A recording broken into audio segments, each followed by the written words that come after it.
Hello, thank you for joining us. I'm Dan Bennett. I'm joined today by West London Sports Ian McCullough, Ben Koski, and former QPR striker Kevin Gallen. We're recording this the day after QPR's League Cup triumph over Premier League side Everton, another penalty shootout win through to the fourth round, I think for the first time in about 13 years, I think I heard. So a big achievement. But just to start on a little bit of worrying news, obviously Sam McCallum went off injured. No, not sure kind of how bad it is or what the injury is yet. I mean, Ian, you were at the game. You sort of said it looked a bit concerning, didn't it, when he went down? Sort of no one really near him, was there? Uh, it's very hard to say. I don't want to Yeah, speculate, and it might be something or nothing. But he pulled up very suddenly and sort of sat down, and they took him straight off. Whether or not it was just a kind of precautionary or yeah. it's muscular, but hopefully it is muscular and not his knee. But Mm, I mean, again, until the club haven't confirmed either way what it is, yeah. they do the usual. He'd have his scans, and we'll find out after that. But yeah, Mm, it left him a little bit short on the left if he is injured. yeah. I mean, like you say, we don't fully know the extent of the injury yet. We don't know how bad it is or what the situation is there. But like you say, they are looking very short on the left if he is going to miss some game time, with obviously Lee Wallace still out recovering from his hamstring injury. I mean, Kev, if McCallum's going to be out and he's going to miss some games, like what do they do on the left? I mean, do they have to switch the system, go to a forward at back, move Barbe over? Do they put Barbe at wing back, bring Jimmy Dunn in? I mean, what do they do you think? Yeah, I think that the last one you said, I think I would go Barbe to the left side, bring Device in, and Jimmy Dunn goes to left side centre half. Only because it gives you balance and that a left footer on that side. Was it the Barnsley game? I think Kake played there. Yeah, it was the Barnsley game. Yeah, and Thomas on the other side, wasn't it? Played there. It just doesn't give you the same balance when you have a right footer on the left, because you always want to. It's just a natural thing. If you're a right foot and you're playing on the left, you want to come inside and you narrow the pitch down. So if Barbe can play there, maybe for a game or two, I think that would be the better option. Also playing West Brom on Friday, they're a big physical team, and I think the more big physical players you got will help, especially for set pieces. And Barbe's got good mobility anyway. He's always up and down that left side from the left-sided centre, from the centre back. So I don't think it's going to be a much of a bigger difference. But you sort of would say, Barbe, you go play on the left. You don't have to bomb forward as much. Get the ball, give it to Ilias Chair, give it to Willock. Let them play. You hold your position.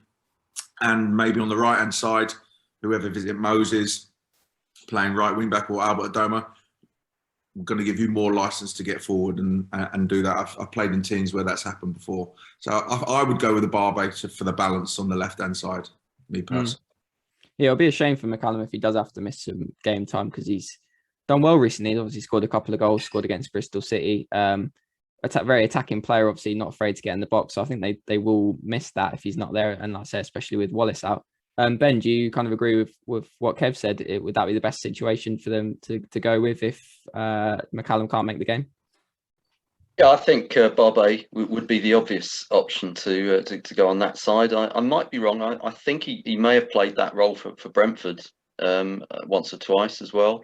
I suppose one other name we haven't thrown into the equation is Odibarjo, who again has played on the left side in the past.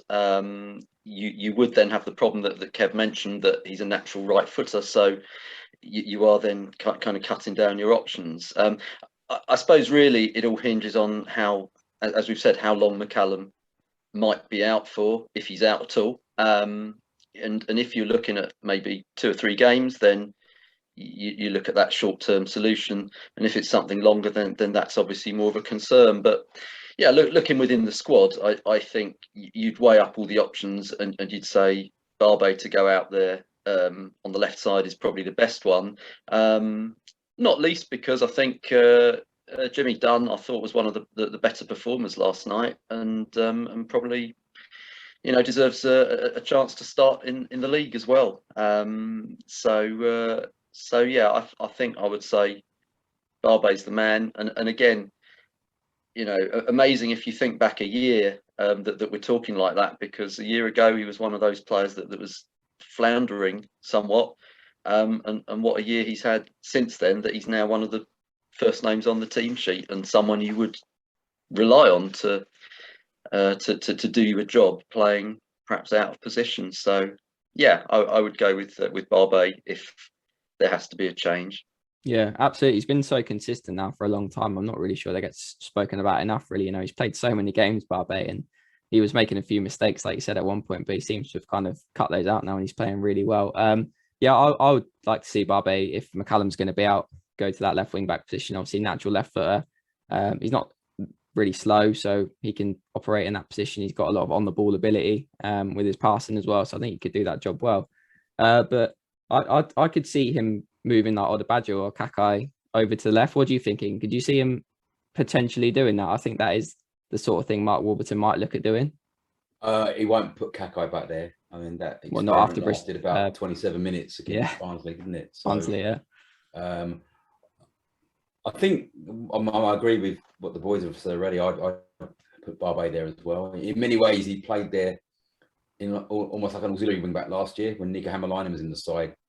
You know, it would be Barbet that would go on and bomb past the halfway line, and Hammerlinen would drop in. You know, he's got a nice left foot on him. He can deliver a ball. And Kev's right as well. You know, West Brom are doing their best to emulate Wimbledon 1988 with the way they're playing football. So you need big bodies in there, and it's going to be a real battle up there on Friday night. So yeah, I hope that's what he does. I think that would be the wise move to play Barbet there. Just going back to the game on Saturday against Bristol City, Kev, what did you make of the way that Mark Warburton set up? Because I was quite surprised when I saw the team sheet. Obviously, went with Stefan Johansson as like the only real recognised central midfielder. Played Chris Willock and Ilias Chair sort of in midfield, but also more as number 10s, weren't they? Like pushing on and linking up the attack more. And I thought, I mean, it was kind of obviously left them susceptible to the counter attack on quite a few occasions, and obviously both goals Bristol City came from that. But saying that, high risk, high reward it could have been. They had a lot of chances to score, probably should have won the game. I mean, what did you make of that? Did you like it or? Well, I thought he was very sort of adventurous. And I thought it worked for the majority of the game. And I know we lost, but we didn't lose because our shape was bad. We lost those two goals especially the first one was Moses comes inside and plays a really poor ball, and we get down on the counter attack. You cut that poor ball out, they don't score. I thought QPR, we dominated the game. We had well enough chances. One, poor finishing. Two, their keeper had a very, very good game on the day as well. But we were by far the superior team, and just one of those games I thought that's happened. I played in them. They had pretty much 2 shots on goal and they score 2 breakaways. But it was quite an adventurous, like you said, you playing 2 number 10s and 2 strikers on the same pitch. And it worked, other than poor finishing and good goalkeeping, really. But I don't think it will do that against like a West Brom or, a team or like a Bournemouth. I don't think the top teams, but I thought it worked. It just, obviously the result wasn't right in the end, but if you could everyone came out of that game so disappointed, deflated. And the reason why is because we created so many chances. We had the majority of the game and we just didn't put them away. Yeah, I mean, he's kind of got a good headache to have, right? Like, he's obviously got different systems he can go with. He can go with the 2 strikers and Willock and Chair like he did on Saturday. He can drop one of the strikers, go with Willock and Chair, play a striker, and then play someone alongside Johansson in midfield. Or, I mean, I don't think he'd do this at the moment because they're both playing quite well, but he could drop one of Willock or Chair, 2 strikers, and then a midfielder alongside him. I mean, from what you've seen so far, and obviously it depends on the challenge that we've spoken about before of what game you're going to play, but I mean, it's kind of hard to drop Willock and Chair now, right? But what would you do? You prefer an extra body in midfield, or do you prefer an extra striker? I think at the moment, the way we play, where we pass the ball through the midfield and into the front, we rarely go long to the striker. I think playing one up front and playing Chair and Willock with a holding midfielder and Johansson is the best sort of system and formation and players available. That's what I would go for, because Willock and Chair are playing really well. Charlie obviously scored 2 goals last night, so he'll be buzzing. He'll be wanting to start against his old team, against West Brom. And then you've got Dykes and Gray. So I would be very surprised if he goes with Chair and Willock and 2 strikers on Friday. Yeah, I don't think it'd be wise to be honest, but who knows? Yeah, we obviously spoke about Andre Gray before he signed a little bit. What have you made of him so far? He's had quite a good impact, hasn't he, so far? Well, I didn't see it at the Reading game, but he scored. And on Saturday, I thought he'd done all right. I thought he'd done well first half, done a couple of good runs. If you watch him, he does want to get involved in any of the build-up play. If anyone gets their head up in midfield, he just runs that way, which that's fine because we talked about that. I mean, against, the Barnsley team where they played a high line and we needed someone to do that and someone to deliver that ball. And from what I've seen of West Brom, they play a very high line as well. So that will mean maybe Andre Gray could start this game on Friday, because when we do get possession and there is a lot of space in behind because they play such a high line, and with Johansson's quality to deliver a ball and Willock and Chair quality to deliver a ball in behind, Andre Gray would be the man really to run into that space. Yeah, I think it's definitely a game where if you're going to look to use Gray, that could work really well, like you say, because I mean, I saw his Barnsley team last season and they play such a high line, like there's so much space if you can get in behind, but the trouble is they press you so hard that they get the ball back quite easily. So that's the kind of difficulty. Ben, I touched on Chris Willock and Ilias Chair there a moment ago, and I think right saying you were at the game last night.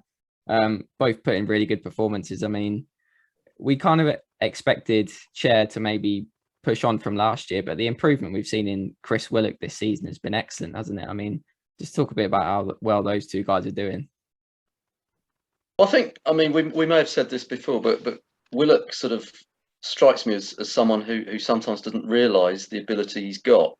And I think at some point during that game against Everton, it sort of dawned on him, even though, these are Premier League defenders, he's got the skill to run at them and cause some problems, and he started doing it, and it did cause them problems. I mean, I felt he just grew in confidence as the night progressed, and again, what a transformation, because you take it back a year just after he joined, and it was a little bit hit and miss with him, but he's come on so well, and it's really, I think part of the problem for so long was just trying to work out where does he fit into the formation, and then Mark Warburton has got a formation going that really suits him. With that said, of course, again, we did see when they went to a 4-4-2 later on in the cup game, and Willock ends up wide on the left, and I thought he did that extremely well too. So it's great to see. I mean, this is what we've been looking for at QPR for many years, is players that you can bring in who will actually develop and progress and take it to another level. And Eberi Eze was I think the first of those, and we're seeing another one in Chris Willock right now. And once again, I think he can only really go from strength to strength.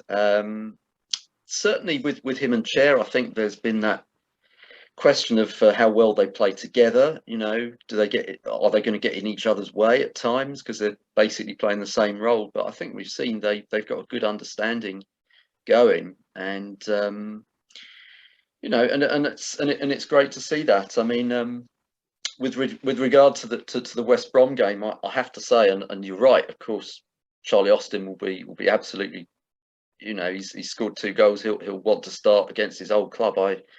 I just have to wonder whether he's got the legs to do it after playing 90 minutes against Everton. But I'm sure he'll give it a go. And as Kev has said, Andre Gray gives us a very, very good option, I think, particularly with the way West Brom set up. And that's key. There's options, which again, take it back a year or two, I don't think there were as many options as there are now. Yeah, I would be very surprised if Austin wasn't involved in some way, shape, or form against his former club. So like you say, he will be desperate to play. Ben touched on this a little while ago, Ian. Jimmy Dunn last night, from what I understand, I wasn't at the game, but what I've heard is putting a really good shift. is he sort of knocking on the door for a first team spot now? And when you're looking at that back three, I suppose you're kind of looking at Geordie Device is the one that could maybe drop out. What do you think about that? Is he pushing Geordie's place? He's not done anything wrong when he's been given a chance to play, has he? I mean, nor's Device, to be fair. I thought he was. I mean, he slipped over against Bristol City at the end, but I didn't think that was his fault, though. I thought he had a really good game up until then. It's just in that moment. Yeah, I mean, it does seem. I mean, Barbe slipped last night. I mean, again, are they watering the pitch too much? Are they wearing the wrong boots? It's a lot of fans slipped when they ran on last night as well. It was like a Benny Hill sketch, wasn't it? That was nearly the best bit of the game. You didn't fancy going on? Nah, I don't know. It was like an ice rink when those lads went on them. After a few drinks, you'd be all over the place, slipping over there. There's a little fat lad running to the loft. I've never seen legs move so fast. I've never seen the slowest race ever between one of the fans and the steward. It went on for about a minute. It was like, what?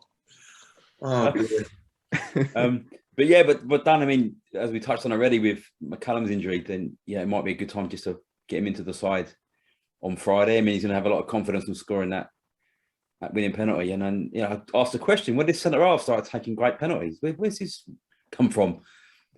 Oh yeah, not just at QPR, but other penalty shootouts I've seen. That Villarreal in the summer. Ridiculous incredible. But he's good. I mean, obviously, down and whack it in, head down, whack it as hard as you can in the corner, and not messing about. Yeah, I mean, Barbe's penalty was probably the best of the night. Yeah.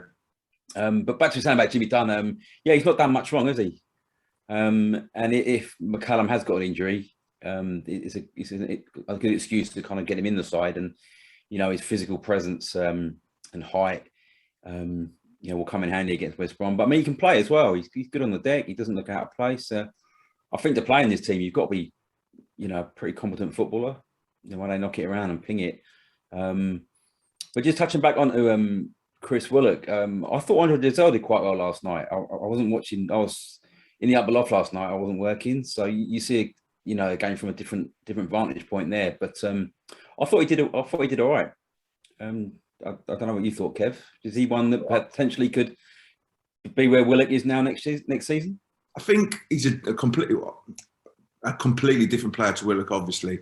Regarding Willock, he's improved massively, and I was just going to butt in, and I didn't want to butt in. And when you were talking about him just a couple of minutes before, about how the best way to improve your football game or whatever and to develop is to actually play and get game experience. So let's talk about the coaching. Yeah, that's sort of before you get your technique, but get in that rhythm of playing every week and playing well. Confidence just goes through the roof. Andre Dizel, I thought he had a really good game. Technically, he's very good. He's got nice left foot. He can see a pass. He's got his head up. For him to go on and become a regular and play consistently well, he needs to get his mobility and have athleticism a little bit better, bit more quicker, bit more urgency when he hasn't got the ball. And then he'll be a regular if he can get that into his game.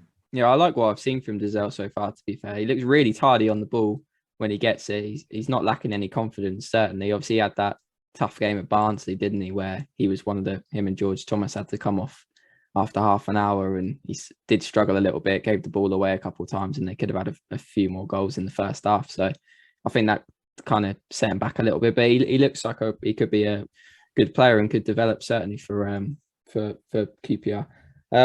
What do you think about, Kev, about Jimmy Dunn? I mean, you mentioned obviously a minute ago at the start of the video about Barbe obviously coming in at wing back, then Dunn would come in. Do you think he's a player that deserves to get a bit more of a look? And I mean, you mentioned just then, obviously the main way you develop is by getting first team games. Do you think he is someone that probably deserves a bit more of an opportunity than he's got so far?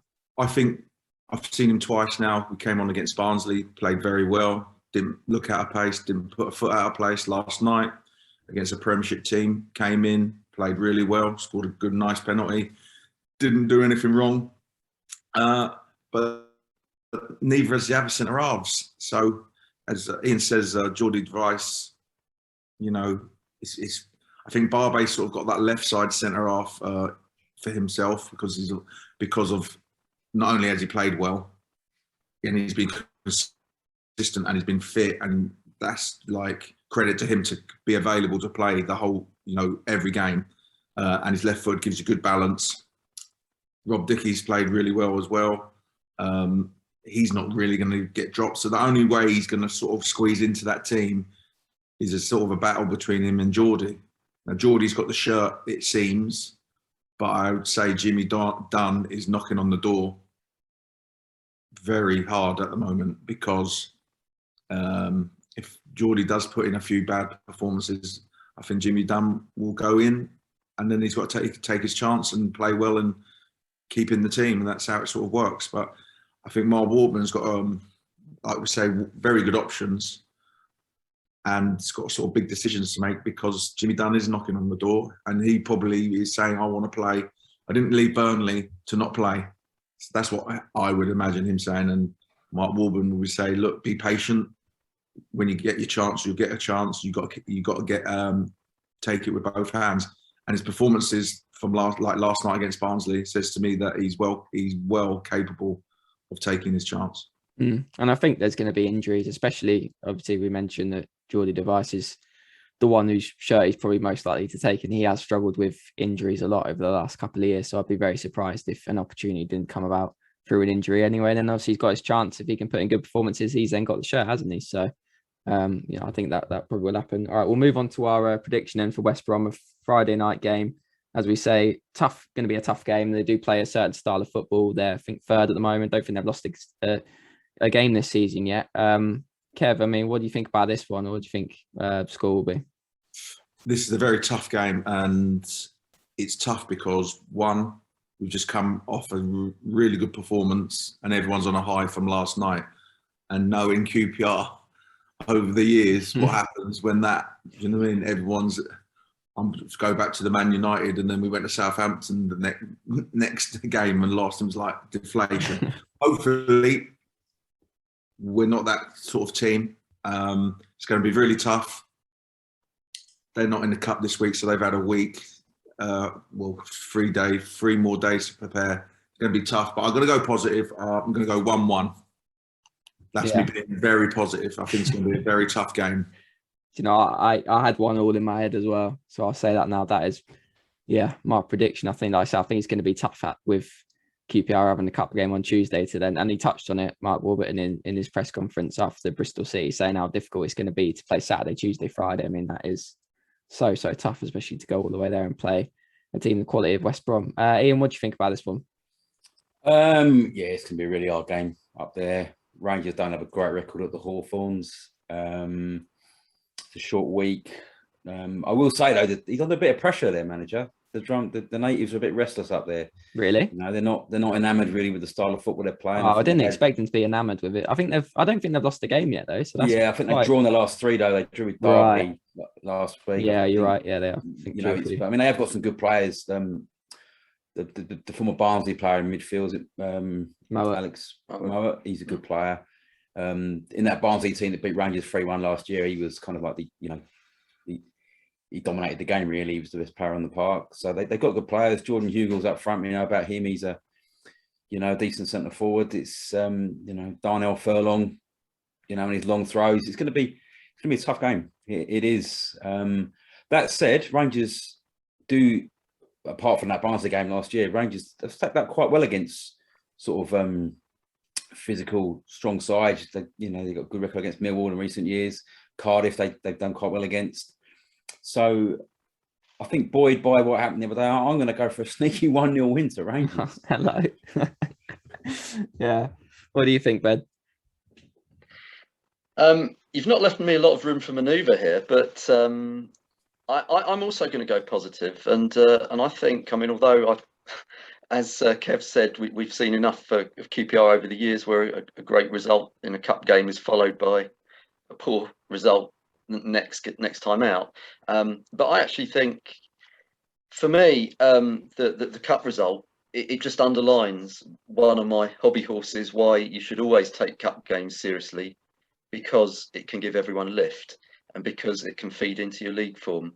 And I'd just say, had they lost or gone out of the competition against Everton, you know, that would have been then on the back of 2 league defeats. All right, the performances didn't warrant 2 defeats, but nevertheless, it's 2 defeats. And all of a sudden, people maybe are starting to question, are we as good as we thought we were? And I think the cup result, hopefully, at least, will just sort of stem that and convince everyone, yeah, that they are a good team. And I think that can spill over at West Brom. So, yeah, I'm going to go with Rangers getting the result. I think there'll be goals in it. As Ian said, they've had some problems, certainly at home. They drew with Derby. I think Millwall got a point there as well, if I remember. So I'm going to say Rangers will get a point and it'll be 2-2. Good stuff. Yeah, I mean, let's just hope Jordan Hugill doesn't score, because I think if Jordan Hugill scores following a week when Nahki Wells scored the winner for Bristol City, it'd be like the strike force of 2 seasons ago, both scoring in consecutive weeks. That would be a tough one to take. So hopefully they can avoid that.